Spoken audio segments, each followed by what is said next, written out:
ਅਕਸਾ ਦੇ ਵਿੱਚ ਯੂਸੁਫ ਕਿਹਾ, ਅਕਸਾ ਦੇ ਵਿੱਚ ਯੂਸੁਫ ਕਿਹਾ, ਮੈਂ ਹੁਣ ਕਦੋਂ ਸੋਹਣਾ ਰਿਹਾ। ਕੁਦਰਤ ਦੀਆਂ ਸ਼ਾਹਕਾਰੀਆਂ, ਕੁਦਰਤ ਦੀਆਂ ਸ਼ਾਹਕਾਰੀਆਂ, ਮੁਹੰਮਦ ਉੱਤੇ ਖਤਮ ਹੋ ਗਈਆਂ। ਸਰਦਾਰੀਆਂ ਮੁਖਤਾਰੀਆਂ,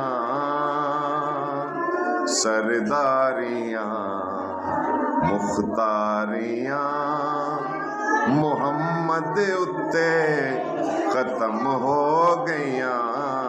ਸਰਦਾਰੀਆਂ ਮੁਖਤਾਰੀਆਂ,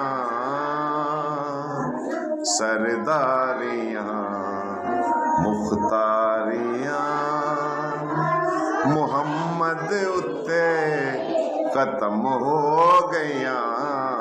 ਸਰਦਾਰੀਆਂ ਮੁਖਤਾਰੀਆਂ, ਸਰਦਾਰੀਆਂ ਮੁਖਤਾਰ